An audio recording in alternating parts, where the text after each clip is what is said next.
여러분, 재판이 한참 진행 중인 그 재판장 안을 한번 상상해 보십시오. 재판이 한참 진행되고 있는 재판장 안을 한번 그려보세요. 여러분, 그 안에 누가 보이십니까? 열띤 논쟁을 펼치고 있는 양측의 변호사들이 보일 것이고, 그렇죠? 그리고 진지한 표정으로 이들의 이야기를, 이들 서로의 주장을 진지한 표정으로 귀담아 경청하고 있는 판사의 모습도 보일 것이고, 서로가 억울한 표정을 지으면서 이렇게 서로에게 손가락질하며 앉아 있는 소를 제기한 원고가 있고, 또 소송을 당한 피고가 있겠죠. 근데 여러분, 판사도 아니고 변호사도 아니며 원고도 아니고 피고도 아닌데 지금 진행되어 있고 있는 이 재판의 승패를 좌지우지하는 사람이 한 명 있습니다. 그 사람이 여러분 누구일까요? 눈치 빠르신 분은 설교의 제목을 보시고, 증인입니다. 증인이 재판의 승패를 좌우한다라는 것에 이견을 가지시는 분은 아무도 없으실 거라고 생각을 합니다. 그렇다면 여러분, 이 증인의 역할이 무엇입니까? 증인의 역할은 원고, 피고 이 사람들이 누구인지, 이 둘 사이에 어떤 일이 있었는지, 그래서 어떠한 일이 벌어졌는지, 그래서 잘잘못은 누구에게 있는지 그 진실을 증명하는 자가 바로 증인입니다. 증인은 굉장히 중요한 존재이죠. 근데 여러분, 그거 아십니까? 오늘 이 자리에 모이신 저 여러분도 모두가 증인입니다. 이 자리에 모이신 여러분, 저 여러분 중에 단 한 사람도 빠짐없이 전부 다 증인의 삶을 여러분은 살아가고 계시다는 거예요. 그렇다면 저 여러분은 어떤 사실을 증명하는 증인입니까? 바로 하나님께서 온 세상 만물을 창조하신 창조주이심을, 그 하나님께서 죄로 인해 죽을 수밖에 없는 우리를 구원하기 위하셔서 사람의 몸을 입고 이 땅 가운데 사람의 모습으로 오셨다라는 것을, 그 하나님이신 예수님께서 저 여러분의 죄를 대신해서 십자가에 죽으시고 부활하심으로 말미암아 죽었던 저 여러분을 다시 살리시고 구원하여 주셨음을, 그리고 하늘로 올라가신 예수님께서 약속하신 대로 곧 머지않아 이 땅 가운데 다시 오실 것이라는 그 사실을 증명하는 저 여러분은 증인임을 여러분 잊지 않고 살아가시는 저 여러분 모두가 되시기를 예수님의 이름으로 축원합니다. 여러분, 오늘 그래서 이 이야기를 나눠보려고 하는데요. 어떠한 모습이 여러분 증인의 모습일까요? 어떻게 살아가는 것이 증인의 삶의 모습일까요? 우리가 지금 청년의 때를 여러분 살아가고 있습니다. 우리는 학업도 해야 되는 분들이 계시고, 학업이 맞춰지면 취업도 해야 되고, 취업한다고 끝나는 게 아니죠.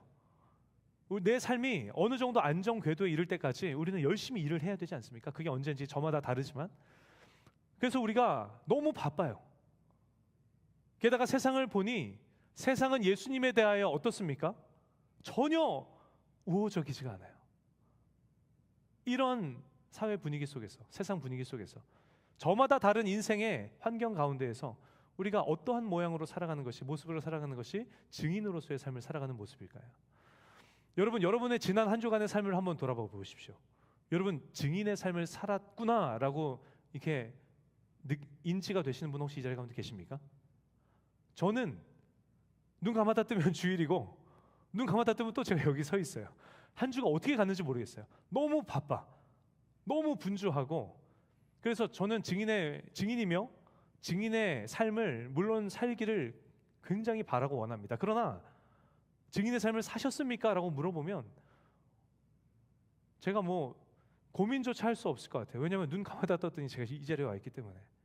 그렇게 바쁜 삶을 우리가 살아가는 과정 가운데 있는데, 그 누구도 예수 그리스도에 대해서 우호적이지 않은 세대를 우리가 살아가고 있는데, 이 환경 가운데, 이 세대 가운데 우리가 어떠한 모습으로 살아가는 것이 증인의 모습, 증인의 삶을 살아가는 모습이겠냐라는 거예요.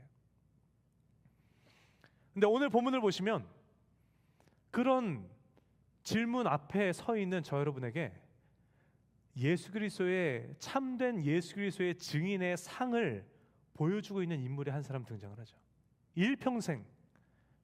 일평생토록 예수 그리스도의 증인된 삶을 살아냈던 인물이 한 사람 등장합니다. 여러분, 그 사람이 누굽니까? 누굽니까? 바로 사도 바울이에요. 오늘 이 사도 바울의 삶의 모습을 통해서 말씀하시는 하나님의 음성에 우리가 귀를 기울여 봤으면 좋겠습니다. 그래서 그 음성 가운데에 예수 그리스도의 증인된 삶은 도대체 어떤 모습인가, 그것을 깨닫는 은혜가 있기를 원하고, 깨닫는 걸 넘어서 여러분 한 분 한 분이 그 예수 그리스도의 증인으로 회복되시는 은혜가 있으시기를 예수님의 이름으로 간절히 축원합니다. 여러분, 바울이 어떤 사람이었습니까?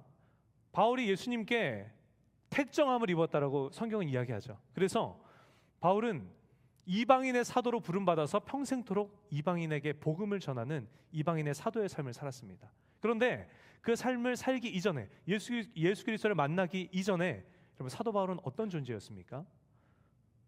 빌립보서 3장 5절에 보면 내가 어떤 존재였는지에 대해서 본인 스스로 자신을 이렇게 소개하고 있는 구절이 등장을 합니다. 저 여러분이 굉장히 잘 아는 구절인데요, 우리 함께 한 목소리로 함께 합독해 볼까요? 나는 8일 만에 할례를 받고 이스라엘 족속이요 베냐민 지파요 히브리인 중에 히브리인이요 율법으로는 바리새인이요. 말씀을 잠깐 띄워놔 주시기 바랍니다. 바울은 자신이 어떠한 사람이었었는지에 대해서 여러 가지 자기가 가지는 특징을 이렇게 나열하면서 자신을 소개하고 있습니다. 근데 가장 먼저 뭐라고 이야기해요? 8일 만에 할례를 받았다라고 이야기합니다. 여러분, 8일 만에 할례를 받았다라는 것은 여러분 무엇을 의미합니까? 창세기 17장 11절로 10절로 12절에 보면 여러분 이런 구절이 기록되어 있어요. 제가 봉독해 드리겠습니다. 너희 중 남자는 다 할례를 받으라. 이것이 나와 너희와 너희 후손 사이에 지킬 내 언약이니라. 너희는 포피를 베어라. 이것이 나와 너희 사이의 언약의 표징이니라. 너희의 대대로 모든 남자는 집에서 난 자나 또는 너희 자손이 아니라 이방 사람에게서 돈으로 산 자를 막론하고 난 지 8일 만에 할례를 받을 것이라. 하나님의 말씀입니다. 이 하나님의 말씀대로 태어난 지 8일 만에 할례를 받은 바울은 어떤 존재였습니까? 본인의 의지로 할례를 받지는 않았겠죠. 이 바울의 부모님부터 시작해서 바울 자신에 이르기까지 하나님의 말씀에 철저하게 순종을 하며 살았던 자가 바로 나라고 바울은 자신을 소개하고 있습니다. 또한 이스라엘 족속이요 라고 이야기하죠. 태어날 때부터 이스라엘 족속, 이스라엘 백성, 바로 하나님의 택하신 언약 백성이다 라고 자신을 소개합니다. 그리고 이어서 아까 그 5절 말씀 띄워놔 주시겠습니까? 베냐민 지파요 라고 또 소개하죠. 그 언약 백성 중에 그냥 이렇게 흐지부지한 지파가 아니라 명문 지파, 베냐민 지파 소속이었다라고 이야기합니다. 이스라엘의 초대왕 사울을 배출했던 베냐민 지파 소속, 나는 그런 존재다라고 이야기하고요. 히브리인 중에 히브리인이요라고 소개를 하죠. 본문 당시에 헬라파 유대인과 히브리파 유대인, 이 두 종류의 유대인들이 있었습니다. 그리스의 철학과 그리스의 문학의 영향을 크게 받았던 자들, 히브리어 언어를 구사하는 게 너무 힘들어서 헬라어밖에 사용할 수 없었던 헬라파 유대인들이 있었고, 히브리어를 사용하며 율법을 철저하게 지켰던 정말 정통 히브리파 유대인들, 이렇게 두 종류의 유대인들이 있었어요. 근데 바울은 나는 헬라파 유대인이 아니요 히브리어를 구사하며 하나님의 율법을, 말씀을 철저하게 지켰던 히브리인 중에 히브리인이었습니다 라고 자신을 소개하고 있다는 거예요. 마지막으로 율법으로는 바리새인이요. 여러분 다 잘 아시지 않습니까? 본문 당시에 대부분의 유대인들에게 진심 어린 존경을 받았던 바울은 바리새인이었다는 거예요. 신분은 그렇고요. 여러분 오늘 성경에서 바울의 학력에 대해서는 뭐라고 이야기합니까? 사도행전 22장 3절에 보시면 우리 한 목소리로 합독해 볼까요? 시작. 나는 유대인으로 길리기아 다소에서 났고 이 성에서 자라 가말리엘의 문화에서 우리 조상들의 율법의 엄한 교훈을 받았고. 아멘. 가말리엘의 문화에서 조상들의 엄한 교육을 받았다고 이야기합니다. 여러분 가말리엘이 누굽니까? 가말리엘은 본문 당시에 율법과 토라가 무엇입니까? 모세오경이죠. 창세기, 출애굽기, 레위기, 민수기, 신명기, 모세오경. 당시에 성경이라고 불렀던 모세오경, 토라입니다. 당시에 성경의 해석에 있어서, 율법의 해석에 있어서 최고의 권위자였던 자가 바로 가말리엘이었어요. 그래서 그 가말리엘의 문화에서 밑에서 엄하게 교육을 받았다라는 것은 오늘로 이야기하면 어느 정도 수준의 교육을 이야기하냐면, 많은 학자들이 아이비리그를 예를 듭니다. 와 같은 유수한 대학의 박사 과정 정도 되는 학위, 내지는 포스닥터 과정 정도 되는 그런 학위들에 준하는 교육 수준이다라고 이야기해요. 바울은 유대인으로서 받을 수 있는 최고의 교육을 받았던 고학력자가 바로 바울이었다라고 이야기하고 있는 장면인 것입니다. 뿐만 아니라 바울은 또 하나의 강점을 가지고 있었죠. 사도행전 22장 27절로 28절에 여러분 이렇게 기록합니다. 천부장이 와서 바울에게 말하되 너가 로마 시민이냐? 내게 말하라. 이르되 그러하다. 천부장이 대답하되 나는 돈을 많이 들여 이 시민권을 얻었노라. 바울이 이르되 나는 나면서부터라 하니. 아멘. 여러분, 본문 당시에 로마 시민권이 가지는 이점이 무엇이었습니까? 굉장히 많았는데, 일단은 내가 로마 시민권자입니다 라는 그 이유만으로 신분이 이렇게 낮지 않은 어느 정도 높은 인정받는 신분이었고요. 로마 시민권자는 제재가 많지 않았기 때문에 경제활동하는데도 굉장히 수월했고, 그로 말미암아서 재정적으로도 부유했던 자들이 로마 시민권자라고 얘기합니다. 더더군다나 정식 재판 없이 체포를 당하거나 구금을 당하거나 아니면 처벌을 받지 않을 수 있는 권리, 로마 황제에게 직접 상소를 해서 내가 그 부당한 대우를 받지 않을 수 있는 권리 등등 수많은 어드밴티지를 가진 신분이 바로 오늘 본문 당시에 로마 시민권자였다는 거예요. 근데 오늘 바울이 어땠는가? 로마의 시민권까지도 가지고 있었던 자가 바로 바울이었다라는 것입니다. 정리해 보면 바울이 어떤 사람이라고요? 이 본문 당시에 고대 근동의 패권을 쥐고 있었던 로마 제국의 시민권을 가지고 출생 시민권을 가지고 있었던 자. 학력으로는 더는 받을 수 없는 수준의 그 교육을 다 받은, 그래서 수많은 대부분의 사람들에게 진심 어린 존경을 받았던 바리새인. 출신은 이스라엘 족속이요, 명문 베냐민 지파요, 히브리인 중에 히브리인이라고 일컬어졌던 출신도 굉장히 정통이었던 그런 인물이었다는 거예요. 오늘로 이야기하면 이렇게 이야기할 수 있을 것 같습니다. 본문 당시 시대를 팍스 로마나 시대라고 이야기를 하죠. 로마의 통치 아래 모두가 평안함을 누리는 팍스 로마나 시대라고 이야기합니다. 마치 이처럼 요즘은 미국이 너무 시끄러워서 좀 이렇게 그렇긴 하지만 요즘 시대가 팍스 아메리카나 시대를 우리는 살아가고 있다라고 이야기하는 학자들이 굉장히 많아요. 이런 시대에 강대국인 미국의 출생 시민권을 가지고 있는 자, 내가 더 받을 교육이 없을 만큼 유수 대학의 정말 높은 과정을 다 밟아서 이 학력 스펙이 굉장히 좋았던 사람, 내가 원하는 직장이면 어디든 넣기만 하면 대부분 웬만한 회사들은 들어갈 수 있는 그 정도의 학력의 스펙. 그리고 또 뭐라고 될 수 있습니까? 수많은 사람들에게 인정받고 존경을 받을 만한 인플루언서 정도로 이야기할 수 있을 것 같아요. 오늘 본문 당시에 바울은 세상적으로 볼 때 빠지는 것 한 군데 없는 존재였다는 거예요. 신분, 출신, 학력, 인지도, 재정, 그 어느 것 하나 속된 말로 꿀리는 거 하나 없는 존재가 바로 사도 바울이었다는 것입니다. 여러분, 굉장히 충격적인 일이 벌어지죠. 놀랄 노자가 뭔가 하면, 그런 바울이 내가 가질 것 다 가진, 없는 거 없이 모든 조건 다 가지고 있는 사도 바울이 예수 그리스도를 인격적으로 만나고 구원을 받는 그 순간 바울이 어떻게 여러분 변합니까? 바울이 어떠한 고백을 고백하기 시작합니까? 빌립보서 3장 7절로 8절 상반절에 우리 이렇게 기록합니다. 우리 함께 한 목소리로 합독할까요? 그러나 무엇이든지 내게 유익하던 것을 내가 그리스도를 위하여 다 해로 여길 뿐더러 또한 모든 것을 해로 여김은 아멘. 내게 유익하던 것. 그게 무엇입니까?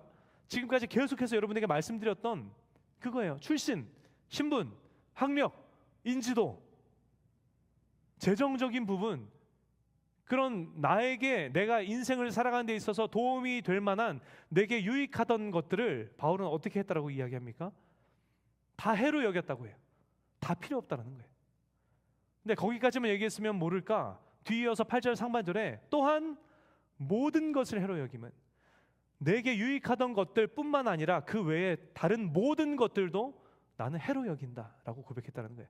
다 필요 없다, 다 무의미하다, 다 버리겠다라고 바울은 그런 고백을 고백했다는 거예요. 이유가 무엇입니까? 8절 하반절에 기록이 되어 있죠. 8절 하반절에 이렇게 기록합니다. 내 주 그리스도 예수를 아는 지식이 가장 고상하기 때문에 나는 나에게 유익했던 그 모든 것, 그 외에 다른 모든 것도 다 필요 없어, 다 무의미해, 다 버리겠다라고 바울은 고백하고 있다는 거예요. 여러분, 이 바울의 고백이 여러분 이해가 되십니까? 우리도 같이 예수 믿는 그리스도인인데, 바울이나 나나, 그죠? 세대가 다를 뿐이지, 시대가 다를 뿐이지, 나도 그리스도인인데, 여러분 바울의 이 고백이 이해가 되냐는 거예요. 나는 예수님만 있으면 된다, 예수 외에 다른 것은 다 하등의 소용이 없다, 무의미하다, 다 해로 여긴다, 다 필요 없다, 다 버리겠다라고 고백하는 이 바울의 이 고백이 여러분 납득이 되시고 이해가 되시냐는 거예요. 그 좋은 조건들, 여건들, 그것들 이용하면, 그것들 잘 사용하면 더 예수님의 이름을 높여드리는데 사용할 수 있지 않겠습니까? 근데 어떻게 이런 고백을 고백할 수 있냐는 거예요. 여러분 이해가 되십니까? 말씀을 준비하는데 저는 이해가 되더라고요. 어떻게 이해가 되십니까? 너무나 애석하게도, 참으로 애석하게도, 너무나 씁쓸하게도, 너무나 속상하게도 예수라는 단어를 우리가 취약한 돈이라는 단어로만 이렇게 싹 바꾸면 여러분 너무 쉽게 이해가 되더라고요. 여러분 예전에 제가 드렸던 예화 여러분 기억하십니까? 제가 첫째가 2살, 3살 정도 되고 둘째는 뱃속에 있을 그때에 저희 첫째가 탈수로 쓰러져서 모든 신호 무시, 119보다 더 먼저 집에 도착해서 제가 아들에게 갔다고 말씀드렸던 그 예화 기억하십니까? 그리고 나서 119 구급대원이 돌아간 이후에 저희 아이를 데리고 병원에 가서 입원을 시켰어요. 그래서 한 2박 3일 링거를 맞으면서 지냈는데, 그때 제 첫째 아이 옆에 침대에 보호자였던 할머니가 한 분 계셨어요.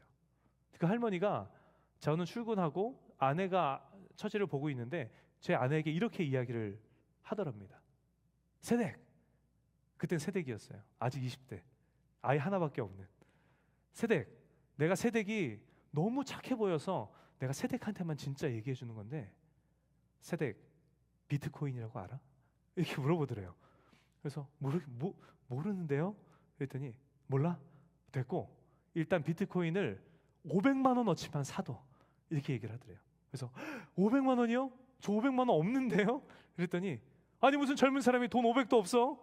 나는 모르겠고 일단 무슨 수를 쓰든 일단 500만 원 어치만 사도, 우리 사위가 알려줬는데 이거 진짜 꼭 사야 된대. 진짜 엄청 오를 거래. 세댁한테만 얘기해 주는 거니까 꼭 사도 라고 얘기했다고 하더라고요. 정말 드라마 같지 않습니까? 꾸며낸 얘기 같지 않습니까? 근데 진짜 실제예요. 그리고 동시에 굉장히 사기꾼의 전형적인 레퍼토리처럼 들리지 않으십니까? 그래서 제가 퇴근하고 아이를 보러 이렇게 병원에 갔는데 저 아내가 얘기를 해주는 거예요. 오전에 낮에 할머니가 이런 일 해주더라고. 그래서 제가 뭐라고 얘기할게요? 안 사요 하고 돌아서야지. 그거를 끝까지 대화를 하고 있었어? 그런 사람을 제일 조심해야 돼. 요즘엔 눈만 깜짝하면 코베가는 세상인데 조심해 라고 제가 그때 얘기를 했습니다. 근데 여러분 생각해 보십시오. 지금 비트코인의 가치를 제가 안 알고 있는 상태로 그 시기로 제가 고스란히 간다고 한번 생각해 보십시오. 제가 뭘 어떻게 하겠습니까? 그럼 마태복음에 기록되어 있는 밭의 감추인 보화의 비유 여러분 아십니까? 마태복음 14장 33절인데 우리 함께 읽어볼까요? 시작. 천국은 마치 밭에 감추인 보화와 같으니 사람이 이를 발견한 후 숨겨두고 기뻐하며 돌아가서 자기의 소유를 다 팔아 그 밭을 사느니라. 아멘. 하루 품삯을 벌려고 남의 밭에 가서 밭을 이렇게 읽어주다가 팅 하고 뭐가 발견이 된 거예요. 보니까 그 밭에 안을 파보니까 수두룩 빽빽, 여러분 정말 금은보화가 빼곡하게 이렇게 안에 이렇게 묻혀 있다라는 걸 나만 우연히 발견한 거야. 여러분 그 사람은 뭘 어떻게 해야겠습니까? 제가 질문이 어렵습니까? 뭐 고민할 게 있습니까? 무슨 수를 써서라도 모르는 척하고 그 밭을 사야죠. 여러분 그 밭을 사는 것, 그 밭 외에 이 사람에게 또 중요한 무언가가 그 순간 있었겠습니까? 제가 딱 그랬을 것 같아요. 제가 이렇게 검색을 해보니까 그때가 10년도 훨씬 더 넘었는데 10년 전에 비트코인이 얼마였는지 검색을 해보니까 한 200불대 정도 되더라고요. 근데 지금은 어느 정도 됐는지 봤더니 10만 불이 넘더라고요. 그러면 잘 계산이 안 되는데 200불을 샀으면 지금 10만 불인 거예요. 그렇죠? 2,000불을 샀으면 지금 100만 불인 거죠. 그럼 500만 원을 샀으면 얼마입니까? 잘 모르겠어요. 아무튼 이 정보를 알고 제가 그때 고스란히 돌아갔으면 제가 뭘 어떻게 하겠습니까? 제가 뭐 어디 부모님 댁 뭐 저희 누나 댁에 뭐 얹혀 사는 게 문제입니까? 일단 집을 팔아야죠. 그죠? 집을 팔고 돈을 만들어야죠. 500만 원이 무슨 얘기입니까? 더 많이 사야죠. 여러분 저를 혹시 이렇게 세속적인 눈빛으로 바라보고 계십니까? 분위기가 굉장히 지금 되게 차가운데? 집을 팔아야죠.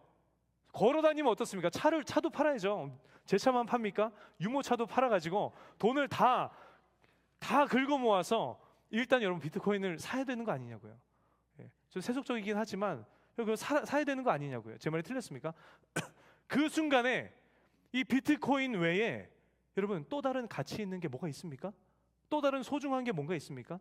또 다른 중요한 게 뭔가 있겠습니까? 다 필요 없어요. 그 순간에는 내 모든 거를 긁어 모아서 비트코인을 사야죠.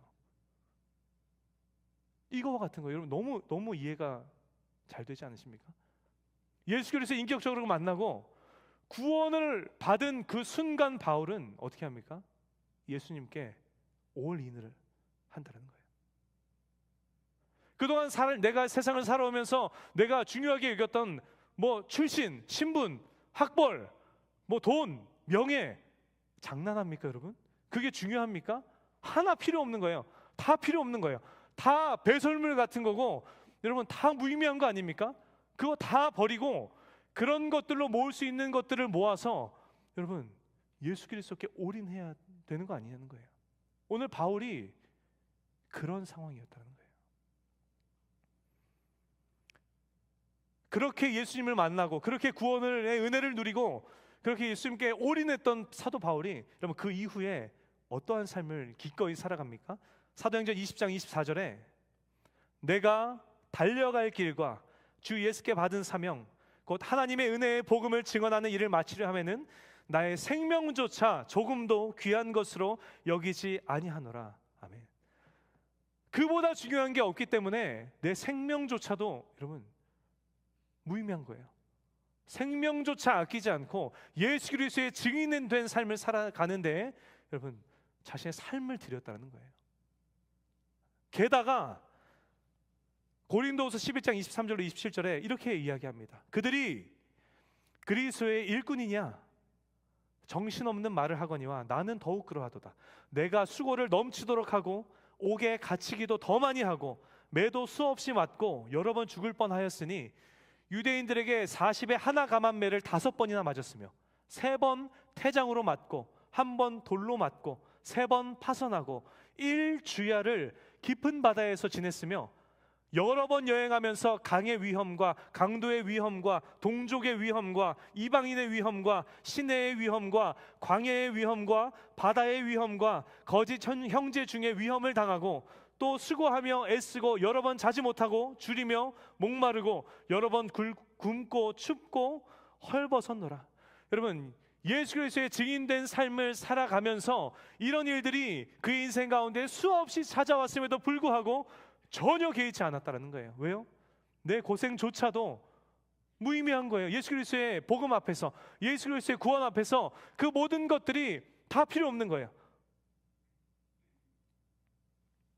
개의치 않고 그럼에도 불구하고 기꺼이 그 증인의 삶을 사도 바울은 살아냈다는 것입니다. 여러분, 여러분에게도, 오늘 이 자리에 모신 여러분에게도 간절히 축복합니다. 여러분, 여러분도 바울처럼 예수 그리스도를 아는 지식 외에는 다 해로 여기시고, 예수 그리스도를 위하여 여러분의 모든 것을 다 배설물로 여기시며, 여러분 정말 그 복음만을 붙들고 살아가시는 저 여러분 되시기를 예수님의 이름으로 축원합니다. 부담스러우십니까? 부담되죠. 왜 부담이 되지 않겠습니까? 이 말씀 앞에 이 바울의 일생을 우리가 들여다보면서 아멘, 나도 그렇게 살겠습니다 라고 대답할 수 있는 사람이 몇이나 되겠어요? 아니, 이게 뭐야? 예수 그리스도의 증인의 참된 상을 보여주는 사람이 바울이라고 했는데, 그러면 나도 증인으로서 삶을 살아가려면 나도 저 바울처럼 극단적인 삶을 나도 살아야 되는 거야? 라는 생각이 여러분 부담스럽지 않으십니까? 난 아직 학업도 아직 끝나지도 않았는데, 나 아직 취업 준비 중인데, 아직 내 삶은 안정권에 이르지도 못했는데 뭘 해보기도 전에 다 배설물로 여기라고 하니까 여러분 혼란스러우십니까? 부담스러우십니까? 그 증인의 삶을 살아가다가 행여나 나도 바울과 비슷한 그런 겪고 싶지 않은 그런 일들, 그런 피해들을 볼까봐 여러분 혼란스러우십니까? 여러분, 우리가, 저 여러분이 예수 그리스도의 증인으로서의 삶을 살아가는 것에 부담을 느끼는 이유가 여러분 뭔지 아십니까? 그 이유가 뭔가 하면 그 증인의 삶을 산다라는 것이 내게 유익하던 것, 뭐 돈, 명예, 내가 사랑하는 사람과의 결혼, 사랑하는 자녀, 내가 인생을 살아가면서 누리고 싶었던 그 수많은 즐거움과 기쁨과 감사의 그 모든 것들을 다 버리는 것이 증인의 삶이라고 우리가 착각하기 때문에 우리는 부담을 느끼는 것입니다. 그런 것들 다 버리고 주님, 나는 주님 한 분만으로 만족합니다. 사실 그렇지 않은데, 내가 누리고 싶은 게 너무 많은데, 내가 경험해보고 싶은 게 너무 많은데, 내가 갖고 싶은 것도 너무 많은데, 물론 하나님 안에서. 그런데 그럼에도 불구하고 내가 주님 한 분만으로 만족합니다라고 고백하면서 어디 저 멀리 최전방에 일선에 선교지로 내가 선교사로 나가야만 할 것 같은 그런 부담감이 느껴지기 때문에 우리는 예수 그리스도의 증인된 삶을 살아가는 것에 대해서 우리는 부담을 느낀다는 거예요. 근데 여러분, 성경을 한번 잘 보세요. 바울이 내게 유익하던 것을 예수를 위하여 다 해로 여깁니다라고 고백했다고 해서 여러분 생각해 보세요. 바울이 로마 제국의 시민권을 여러분 그 국적 포기했습니까? 바울이 남들 부러워할 법한 그 수많은 교육으로 인하여서 얻은 그 졸업장들을, 그 학위 수여증들을 여러분 예수 그리스도를 위하여 다 해로 여긴다고 해서 다 찢어버리며 다 반납해 버렸습니까? 모든 이들에게 존경받는 그 바리새인, 나 이제 예수를 위하여 안 하겠다고 여러분 다 내려놓았냐라는 거예요. 아니요, 여러분, 사도 바울의 삶을 보면 오히려 사도행전 25장에 자신을 끌어내리고 복음을 전하는 자신을 죽이게 해코지하기 위해서 자신을 속여 거짓 재판을 받게 했었던 그 유대인들의 재판 가운데에 나는 로마의 시민권자입니다라고 이야기하며 시저에게 상소함으로 그 위기를 벗어났던 여러분 바울이었어요. 바울은 자신의 유대인의 신분, 자신의 바리새인의 신분을 10분 활용해서 예수 그리스도의 복음을 전하는 사명을 넉넉하게 살아낸 인물이 바로 사도 바울이라는 것입니다. 그러면 이게 무슨 소리입니까? 분명 예수님을 위하여 모든 것을 다 해로 여긴다고 했는데, 예수 그리스도를 위하여 모든 것을 다 배설물로 여기겠다고 했는데, 그러면 말로만 그렇게 하고 실제로는 하나도 버리지 않고 내가 필요할 때 다 쏙쏙 뽑아서 사용한 그 거짓말쟁이가 사도 바울인 것입니까? 여러분, 바울이요, 내가 예수 그리스도를 인하여 내게 유익하던 모든 것을 다 해로 여기겠다라고 고백했던 그 고백의 의미가 무엇인가 하면요, 내가 예수를 위하여 내 모든 것들을 다 배설물로 여기겠습니다라고 고백했던 그 고백의 진짜 의미가 무엇인가 하면, 내가 피지컬리 나에게 있는 모든 것을 다 버리겠다라는 의미가 아니라 내 인생의 최대 가치를 다른 어느 것이 아니라 예수님께 두겠습니다라는 그 고백을 의미한다는 거예요.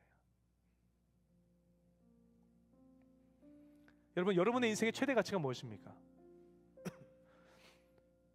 대부분의 모든 이 세상을 살아가는 모든 사람들의 최대 가치가, 여러분, 뭐 세속적인 게 아니고요, 뭔가 자격 없는 게 아니고요, 돈이지 않습니까? 여러분, 돈이 있어야 일단 기본적으로 우리가 삶을 살아갈 수 있기 때문에 어느 생각 모르게 우리의 인생의 최대 가치가 돈이 되어버릴 때가 많아요. 세상의 성공, 세상의 안정적인 삶이 우리 인생의 최대 가치가 되어버릴 때가 많지 않습니까? 그걸 누가 뭐라고 할 수 있겠어요? 그러나 바울의 오늘의 고백은 어떤 의미인가 하면, 내 인생의 최대 가치가 돈이 아니라, 내 인생의 최대 가치가 들으면 입이 떡 벌어질 것만 같은 고학력의 학력이 아니라, 그 누구도 부럽지 않을 정말 대기업의 그 직장의 자리가 아니라, 그 모든 것들은 내가 증인의 삶을 살아가는 데에 정말 유용하게 쓰일 만한 도구에 불과하고요. 그러나 내 인생의 최대 가치가 무엇인가? 바로 예수 그리스도입니다 라고 고백하는 그 모습이 바울의 고백의 진정한 의미이며, 그 모습이 증인의 참된 상이라는 것입니다. 여러분, 그러한 삶을 그러한 고백을 고백하며 그러한 삶을 살아가는 사람에게서 여러분, 어떠한 모습이 발견이 되겠습니까? 내 인생의 최대 가치는 예수님 한 분뿐이십니다. 다른 건 다 필요 없고 주님만이 나 인생의 최대의 가치가 되십니다 라고 고백하는 사람이기에, 여러분, 그 있는 자리에서 입만 열면 새는 거예요. 뭐가 셉니까? 예수 그리스도를 자랑하는 그 고백들이 새는 거예요. 감출 수 없다는 거예요. 내가 있는 곳에서 예수 그리스도의 이름을 높여드리는 것이 자꾸만 새는 거예요. 숨길 수가 없다는 것입니다. 내 삶의 모습에서 주님 한 분만으로 너무 감사하고 만족하고 기뻐하는 그 모습이 저절로 막 드러나는 거예요. 그것이 여러분, 예수 그리스도 내 인생의 최대 가치를 주님께 둔 사람에게서 보여지는 모습이라는 거예요. 거기에서 플러스, 때로는 내가 손해볼 것만 같은 상황 가운데에서도, 때로는 내가 피해볼 것만 같은 상황 가운데에서도 예수 그리스도의 진리를 목숨 걸고 선포하는 그 순간도 있겠죠. 그러게 그러한 모습들로 인하여서 세상에 흩어져 살아가고 있는 수많은 그리스도인 동역자들을 위로하고 격려하며 도전을 주고 힘을 주며, 나아가서 예수 그리스도를 알지 못하는 수많은 사람들에게 도대체 예수가 누구이길래 쟤는 세상과 정반대의 삶을 살아감에도 불구하고 저렇게 기뻐할 수 있는가, 저렇게 감사할 수 있는가, 저렇게 만족할 수 있는가, 바로 예수 그리스도를 드러내고 전하는 그 삶이 여러분, 예수 그리스도의 증인된 삶임을 믿으시는 저 여러분 되시기를 예수님의 이름으로 축원합니다. 여러분은 오늘 어떠한 모습으로 삶을 살아가고 계십니까? 여러분은 여러분의 인생의 최대 가치의 자리에 여러분은 무엇을 두고 살아가고 계십니까? 제가 여러분에게 여쭤보고 싶은 게 하나 있는데, 여러분의 주변, 수많은 여러분의 주변 사람들이 여러분을 만나고 난 다음에 그 사람의 마음 가운데 남는 것이 여러분 무엇입니까? 나를 만나고 나서, 그래, 그렇게 해야 내가 돈을 이마만큼 벌 수 있는 자리에 오를 수 있지, 여러분들의 주변 사람들에게 남으십니까? 나를 만나고 돌아간 사람들의 마음 가운데, 그래, 이렇게 꾸며봐야지, 이렇게 발라봐야지, 이렇게 볶아봐야지, 이런 어떻게 하면 나를 더 아름답게 꾸밀 수 있을지의 내용들만 남습니까? 나를 만나고 떠나간 사람들의 마음 가운데, 이 종목이 앞으로 미래가 있는 종목이지, 여기에 투자해야 내가 돈을 거머쥘 수 있을 거야 라는 그것을 남기는 삶을 살아오고 계십니까? 아니면 도대체 예수가 누구지? 도대체 예수가 누구길래? 라는 마음을 여러분 남기는 삶을 살아가고 계십니까?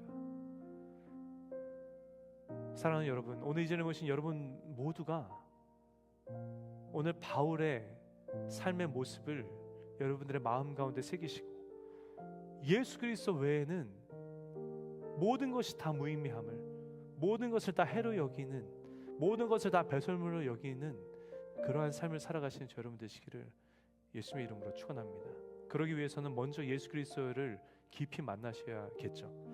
오늘 이 자리에 모인 여러분들, 구원 받은 자건 아직 예수님을 만나지 못한 사람이건 관계없이 여러분들의 삶의 자리에서, 예배의 자리에서, 기도의 자리에서, 선교의 자리에서 살아계신 예수님을 깊이 경험하셔서 정말 주님 외에 다른 거 다 필요 없습니다라는 고백이, 그 바울의 고백이 여러분들의 고백이 되시기를 예수님의 이름으로 간절히 축원합니다.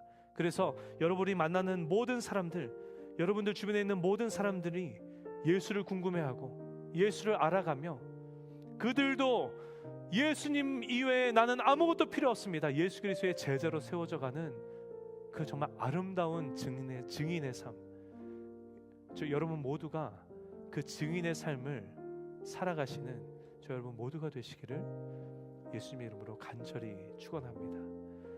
우리 시간 두 눈을 잠시 감기를 원합니다. 우리가 하나님 앞에 찬양의 고백을 고백하기를 원하는데요, 우리가 함께 고백했던 찬양입니다. 나의 평생에 가장 복된 일은 내가 예수님을 만난 것입니다.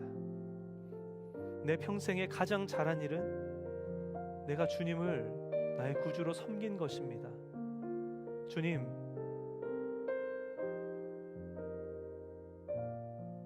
오늘 이 시간 간절히 주님 앞에 찬양하며 기도하는 가운데 나의 심령 가운데 주님 찾아와 주셔서 살아계신 예수님을 인격적으로 만나는 이 시간 되게 하여 주시고, 바울의 고백처럼 주님, 나 예수님 이외에는 다른 것 아무것도 필요 없습니다, 내가 다 버릴 수 있습니다 라는 고백이 우리의 고백되게 하여 주시옵소서.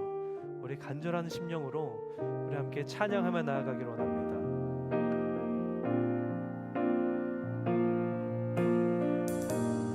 고백할까요? 나의 평생에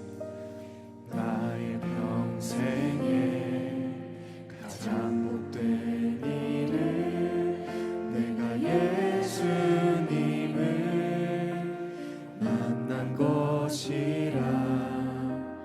나의 평생에 가장 잘한 일은 내가 예수님을 주로 섬긴 것이라. 이 세상 살 동안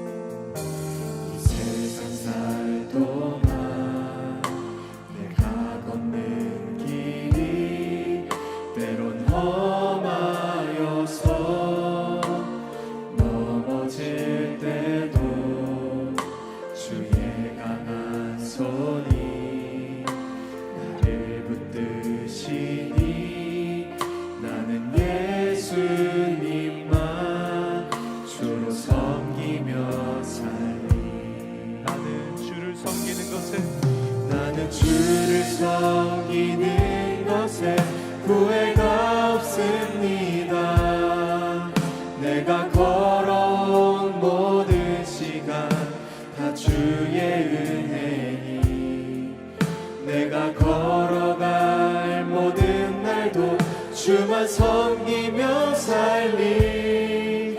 오직 예수 이름 부르며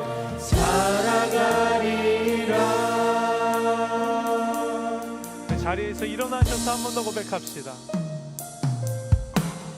나의 평생에 가장 복된 일은 내가 예수님을 만난 것이라. 나의 평생에 가장 잘한 일은 내가 예수님을 주로 섬긴 것이라. 이 세상 살 동안 이 세상 살 동안 내가 걷는 길이 때론 험하여서 넘어질 때도 강한 손이 주의 강한 손이 나를 붙드시니 나를 붙드시니 나는 예수님만 주로 우리 함께 고백하며 나아갑시다. 나는 주를 섬기는 것에 나는 주를 섬기는 것에 후회가 없습니다.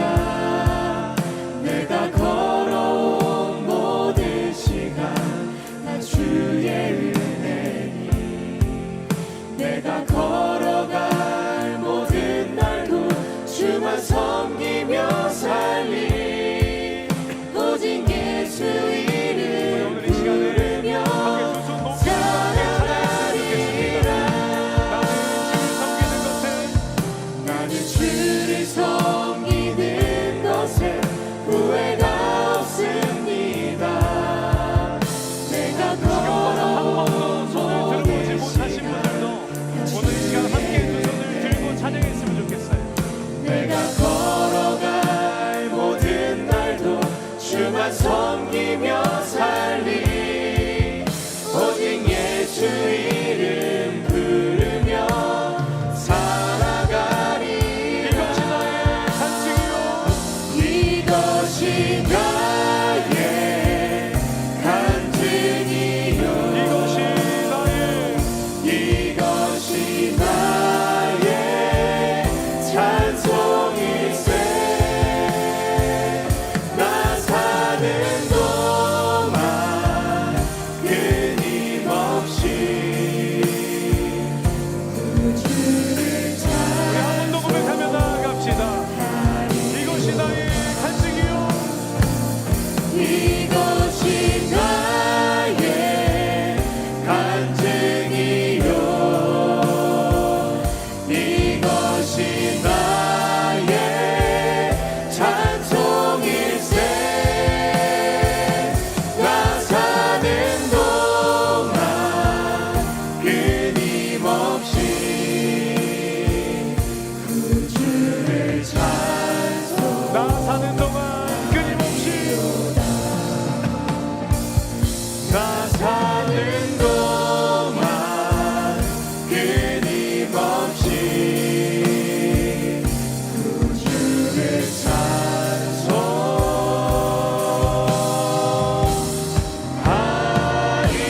찬송하리로다.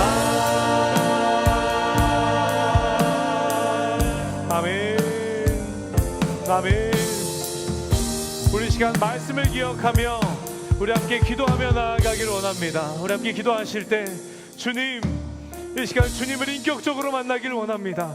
내가 매주 주님 앞에 나와 예배하지만 내가 주님이 예수님이 아직 누구인지 내가 알지 못함을 이 시간 고백하며 나아갑니다. 주님 이 시간 주님을 알기를 원합니다. 간절히 고백하며 나아가오니 주님 나를 만나 주시옵소서. 나의 마음 가운데 찾아와 주시옵소서. 오늘 이 시간 내가 주님을 인격적으로 만나는 복된 시간 되게 하여 주시고 그래서 주님 내가 그러므로 인하여서 주님 한 분만으로 만족합니다. 주님 외에 그 무엇도 필요 없습니다.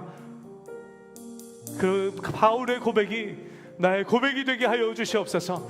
증인의 삶을 살아가며 아버지 하나님 내 주변의 모든 사람들 나의 모습을 통하여서 예수님이 누군가 궁금해하며 예수님이 누군가 주님을 알아가며 나도 주님으로 인하여서 그 어떤 것도 필요 없습니다. 그리스도의 제자로 세워져 가는 아버지 그 능력 있는 삶을 살아가는 나의 삶이 되게 하여 달라고 우리 이 시간 주님의 이름 크게 한번 부르짖고 우리 함께 통성으로 기도하며 나아가시겠습니다. 주여 주님 만나기를 원합니다. 주님을 인격적으로 만나기를 원합니다. 아버지 하나님 내가 매주 주님 앞에 나가 예배하지만 아직도 주님이 누구인지 내가 알지 못함을 고백합니다. 이 시간 주님 앞에 간절히 간구하며 나아가오니 아버지 하나님 주님을 인격적으로 만나는 이 시간 되게 하여 주옵소서. 주님을 깊이 경험하는 지금 이 시간 되게 하여 주옵소서. 그리하여서 주님으로 인하여서 모든 것을 해로 여긴다 고백했던 바울의 고백이 오늘 나의 고백이 되게 하여 주시옵소서. 주님 증인의 삶을 살아가기를 원합니다. 주님의 증인의 삶을 살아가는 나의 삶 가운데 아버지 내 모든 주변 사람들에게 주님 역사하여 주시사 주님이 누구인지 궁금해하며 주님이 누구인지 알아가며 아버지 하나님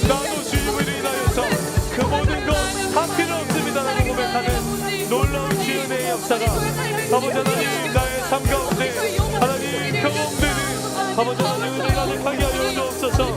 주님을 의지합니다. 아버지 하나님 주님만을 의지하며 나아갑니다. 아버지 나의 삶을 주님 앞에 맡겨드리오니 아버지 주님 한 분만으로 만족한 삶 증인의 삶을 살아가는 아버지 나의 삶이 되게 하여 주옵소서. 그 삶을 살아가는 우리 모든 청년들 되게 하여 주옵소서. 우리 청년들로 인하여서 주님의 이름이 높임 받으시는 아버지 하나님 은혜 가득한 삶을 아버지 살아가는 우리 모두가 되게 하여 주시옵소서. 주님을 의지합니다. 주님을 의지합니다.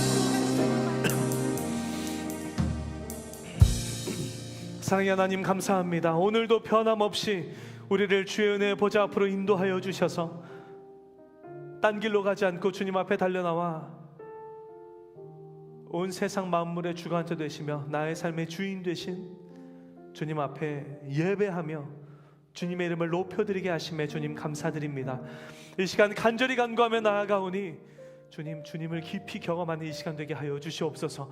내가 매주 주님 앞에 달려나와 나의 삶을 구별하여 주님 앞에 나의 삶을 드려 예배하며 나아가지만 아직도 주님이 누구인지, 아직도 예수님이 어떠한 존재인지 내가 아직도 잘 모르겠습니다. 간구하며 나아가오니 주님 이 시간 내 심령 가운데 내 마음 가운데 주님 찾아와 주셔서 주님이 어떠한 분이신지 주님을 인격적으로 만나는 아버지 이 은혜의 시간 되게 하여 주시고 허락하여 주시는 구원의 은혜를 충만히 누리며 나아가는 사랑하는 우리 모든 청년들의 삶이 되게 하여 주시옵소서.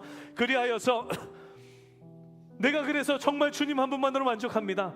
주님 외에 다른 그 무엇도 나에게는 필요치 않습니다라는 이 바울의 고백이 사랑하는 우리 모든 청년들의 고백이 되게 하여 주시고 그 증인의 삶을 살아가는 과정 가운데 하나님 우리의 주변에 증인된 나의 삶을 통하여서 예수 그리스도를 궁금해하며 예수 그리스도를 알아가며 주님 나도 예수님 한 분만으로 만족합니다.